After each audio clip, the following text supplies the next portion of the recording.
Okay, I thought it's a really good addition to our series, Relationship Reality Check. I had an opportunity to sit down with Dr. Justin Lehmiller. He's a PhD, and he has written a great book, Tell Me What You Want, The Science of Sexual Desire and How It Can Help You Improve Your Sex Life. And everybody wants to improve their sex life. I don't care how good it is, right? I mean, everybody wants to do that. I would agree with you. So how did you get into this particular arena? So this book is an exploration into the science of sexual fantasies and desires, and that's something that's been of interest to me for a long time. I spent 10 years as a college sex educator teaching human sexuality courses to college students around the country, and I just found that the great equalizer among all students, whether they're in the Ivy League or at a big public institution, is that nobody knows any more about sex than anyone else. And so I wanted to, kind of take that approach and provide it to a larger audience. We always say that America, compared to the rest of the world, is kind of puritanical. Is that really true? Absolutely. Really? It's funny that we live in a culture where sex is all around us. We see it everywhere in the media. We see it in advertising. And people from the outside in look at us and think that we're a pretty sexual and open culture. But when you start looking at the way people actually talk about sex, you see that we're very repressed. And we have that puritanical baggage and history that's still dragging on us in a lot of ways. I'm not in practice anymore.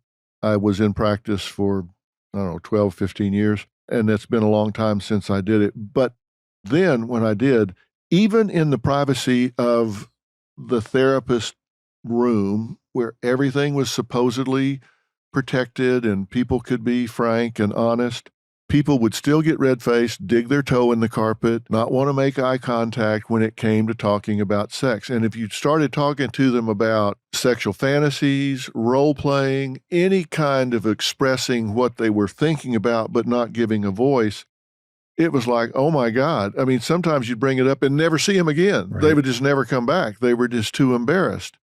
Why is that in this country? Because it's not that way in France. It's not that way in most of Europe, which is where I've spent a fair amount of time. Why are we that way? What you're saying reminds me of a point that I make in the book, which is that people find it easier to have sex than to talk about sex. Oh, absolutely. And that is such a big problem. And I think there are lots of fingers that we could point to and blame. And, we can look at the history of the culture in this country. But actually, I think the mental health community has done a lot in terms of stigmatizing a lot of sexual interests that people have. For example, that term paraphilia, which means an unusual sexual interest. We have labeled many, many different desires as paraphilic over the years, which makes people think that there's something wrong with them. Yeah, right. If it's unusual, people feel like it's a disorder or a problem. And it turns out that a lot of the things that we've labeled as paraphilias are actually pretty normal sexual interests. That's one of the things I look at in the book. Is it's based on the largest survey of sexual fantasies ever conducted in the United States. And one of the things I find, for example, that we've long thought was rare that's really common is interest in BDSM and power play when it comes to sex. Very common. Yeah. My formula for a healthy relationship is if you're going to have a good marriage or just committed relationship, that has to be based on a solid underlying friendship. And then it's a function of how well it meets the needs of the two people involved. So if you and I are in a relationship, it doesn't matter whether it's friends or marriage or whatever, if we're in a relationship and my needs are getting met at a level of 85% and yours are getting met at a level of 10%, then my experience of the relationship is going to be really good and yours is going to be really bad. But if both of us are having our needs met, and then I say you've got two jobs. One is to really work actively to learn your partner's needs. And two is to teach actively your partner what your needs are. Then you've got two people working towards each other. I'm working towards you to try and learn your needs and teach you mine, and you're working towards me trying to learn my needs and teach me yours. Then you've got two people working towards each other, learning and teaching each other what their needs are. Then that's the formula for a good relationship. Does that make sense? Absolutely makes sense to me. And if that's happening, then needs are being met, then you would ask yourself, then why would you open a relationship and bring in an interloper? And you're right, because when something's wrong, I've said you're never going to fix a relationship by turning away from your partner. But you're saying if everything's working well, that's when you see it work. It's when it can work. And this is where I think we need to get into the personalities of the individual partners. Open relationships, polyamory, this is not right for everyone. For lots of people, monogamy is great, works out really well. One thing that I often point to as a personality factor that matters is what's called your sociosexual orientation, which is basically the degree to which you see sex and emotion as going together. Some people see them as very much intertwined. For other people, they're separable. And for the people who see those things as different, they are potential candidates for some type of open relationship or marriage because they're less likely to have all of the extra emotional tanglements and complications that are going to arise from bringing a third person or other person in. So you're saying they don't look at emotion and sex as being intertwined, going hand in hand. They're more likely to be able to successfully have an open marriage. Yes. Yeah. I've always wondered how you bring that up. Not that I want to bring it up, in case Robin's listening. I want to make it very clear. But I've always wondered how you bring that up around the table. Because I can tell you at my house, that would get a black eye. If you're sitting around the breakfast table and you say, by the way, what would you think about, I don't know, having sex with other people? I don't think I would get from the E at the end of people to the period at the end of the sentence without getting punched in the face. How do you bring that up? I don't know how that would work. So that's actually a big part of the book, is talking about how do you have these difficult conversations with a partner about your sexual fantasies and desires. And you don't want to do it at the breakfast table, like when you're catching your partner in a, sort of very, not sexual kind of state. So I talk a lot about how you got to pick the right time and setting to have these conversations. Ideally, you're both kind of in the mood to talk about sex. You've just watched a steamy movie together, for example. It's finding the right icebreaker to have the conversation and then starting low and going very slow. You don't need to get all your adventuresome fantasies out there right away. It's start with the more vanilla side and work up to it as you've built trust and intimacy and communication. I've had couples that are trying to have children. So they're having sex when she's ovulating based on her body temperature and stuff like that. And it becomes a chore. They really lose interest because it becomes a chore. Right. It's no longer spontaneous. It's no longer sexy, fun. It's a job. And sometimes they never recover from it because it loses all of its spontaneity and sizzle. But once a week, if they've been married 5 years, 10 years, 25 years, yeah, so this definitely changes over time. What we see is that sexual frequency increases over the first year of a relationship, and then it tends to decrease after that. So in younger couples, you'll see sex more often than once a week. In older couples, it'll be less often. Less often doesn't necessarily mean they're less satisfied, though, because what makes sex satisfying changes as we age, and people place more emphasis on the connection with the partner, and it becomes less about the orgasm and physical gratification. Realistically, what percentage of the time do men and women have orgasms? So this is something called the orgasm gap, right? Because we know that men have orgasms on average more often than women. For men, it's in the 90-some percent, usually around 95% is the stat I see in most studies. For women, it depends on what kind of relationship it is. So if it's a marital relationship, I want to say it's in sort of the 2/3. About 66% of women report consistently having orgasms. If you're talking about in dating relationships or casual relationships, the numbers are even lower than that. So, for example, with a one-time hookup, the odds of a woman having an orgasm, for like a college-age woman is about 1 in 3. So it's much lower. Is that because of anxiety? I think there's this big part of partner-specific learning. And so what we see is that the more sexual experience that a heterosexual woman has with a male partner, the more her odds of orgasm go up. Another part of it is that, sort of in the hookup culture, there's sort of this prioritization of male over female pleasure. And so when you get into a relationship where there's more equality, then there's more emphasis placed on female pleasure. I've read about this, and it's been a long time since I have, but the latency between sexual satisfaction for the male versus the female, it seems like the last time I looked at the research. For men, it was like 4 or 5 minutes, and for women, it was like 15 or 20, something like that. Is that still hold true? Based on the most recent data I've seen, yes. They've done studies where they give men stopwatches, Yeah. ask them to record, from penetration to orgasm, how long that takes. On average, it's 5 minutes. For women, it's definitely in that sort of 15-minute mark. And so there's that big, sort of gap there. And we need to think about ways of how do we address that to ensure that everyone's getting their needs met. Yeah. So suggestions. Mhm. I mean, how do you fill that gap? And do you fill the gap between him and her, or do you fill that gap before, ahead of time? I mean, I suppose that's where foreplay comes in.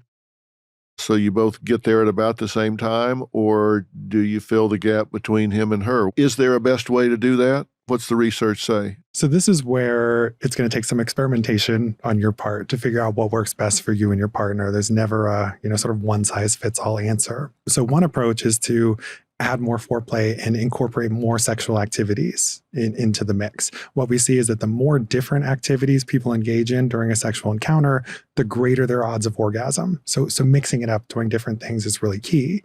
Also, not looking at the male orgasm as a sign that sex is over, right? There are still things you can do afterwards, other activities. You could incorporate or experiment with sex toys, all kinds of ways you could go to prolong the encounter beyond the male orgasm. And then there are also different sexual positions you can try. One that I talk about a lot on my blog is it's called the coital alignment technique. It's sort of a different way of having sex where the base of the male partner's penis stays in constant contact with the clitoris. And so what we see is that position increases the odds of simultaneous orgasm. And so if you can, sort of take that approach, then that works for some people. Right. Survey-wise, what's the percentage of couples, or if it's different for men or women, that are comfortable with using like vibrators or other types of sex toys? Where's the breakdown in acceptability between men and women? So it's interesting when you look at research from nationally representative samples, most men and women have tried sex toys before, but it's something that no one really talks about, right? It's something that in my book, I surveyed people about, fantasies about sex toys. Most people have had those at some point, and we see that most people are trying them at some point, but people aren't talking about it. So I think that there is the openness there, but you're not going to know it unless you're communicating with your partner. Yeah. Are men threatened by the use of a vibrator or something like that? Some are, and if they are, they shouldn't be, because you shouldn't be threatened that a piece of machinery is going to take your place. Sex is about so much more than just a mechanical act. It's the connection you have with your partner and all these other things that go into it that make it satisfying in the relationship. You're not going to have a relationship with your sex toy. Yeah, a vibrator can't keep your feet warm. No. At night. You talk in your book about the largest survey ever. Were there surprises in there for you? And what were they? Because you've taught this, you've studied it, which means you've discussed this with group after group after group. So everything has been on the table. Were there things that jumped out at you? Were there surprises, and what were they? Well, I should say that as a sex researcher, very little surprises me anymore. I'll bet. But some of the things that I thought were really interesting were first that men and women actually had a lot in common when it came to their sexual fantasies. We have these stereotypes about what men want and what women want. And, yes, on average, there are some differences, but for the most part, things that men are fantasizing about are the same things that women are fantasizing about, and vice versa. And that's ultimately good news, because it means that we're going to have a lot in common when it comes to, starting these conversations about fantasies and desires. Another thing that I thought was really interesting was that age piece that we talked about. Almost all the research on sexual fantasies has been based on college students. And if we want to understand human sexuality, we can't just study 18 to 22-year-olds. We need to look at people across the lifespan. And I surveyed people between the ages of 18 and 87. And it shows us that our fantasies and desires evolve considerably over time. And we need to pay more attention to that. For example, some couples watch pornography together, and the couples who watch it together are actually more sexually satisfied because they're using pornography as a way of adding some novelty and excitement into their relationship. So I think what that suggests is that maybe we should stop thinking about pornography as this sort of private, shameful thing that people do in private, but rather thinking about, are there ways that couples can use this together to add some novelty to their relationship? Right. But do people judge that? Do they feel guilty about it? People feel guilty about porn. They feel guilty about their sexual fantasies, right? Really? And this is one of the biggest things that prevents people from talking about their fantasies, is that they feel shame and guilt. And one of the things I asked people was, for their favorite sexual fantasy of all time, to estimate what percentage of the population they think also has that fantasy. And what I found was that most people underestimated how common their fantasies were. And the rarer they thought their fantasy was, the more shame and guilt and anxiety and embarrassment they felt about it. So that's where we need to, sort of normalize these sexual fantasies, help people understand they're not alone in having them. You don't need to feel shame about it, and be able to have an open conversation about it. Well, how do we communicate that? It's difficult sometimes to broach the subject. We should have you on, Dr. Phil, and talk about the most common and maybe some of the not so common sexual fantasies, just so people hear it. Yeah. Because then they'll think, okay, I thought it was just me. I thought they were going to come get me if I ever said this out loud. We really should talk about that. Yeah. If a mother believes that her daughter is sexually active, the responsible thing to me seems, of course, it would be great to have had the conversations with the daughter leading up to this, to where she values herself enough that she will not let some boy use her body as a playground to entertain himself with and leave her with a 20-year obligation of a child. Mm-hmm. If that hasn't happened, and there is a young lady, particularly if the father is absent from the home and she's particularly vulnerable to male attention and validation, and is headed headlong into a relationship that she knows is very likely to get sexual in a fast hurry, a lot of mothers will say, I'm encouraging her or validating sexual interaction if I put her on birth control. And there's an argument to be made for that. But my belief is, you're not going to stop her when she's in the back seat of a car with her boyfriend. Your best route of action is to keep her from getting in that back seat to begin with. But once she's there, it's too late. Yeah. So I think the responsible thing to do is to protect them. Avoidance is best, protection is second. And a lot of mothers think they're encouraging. What do you say to them?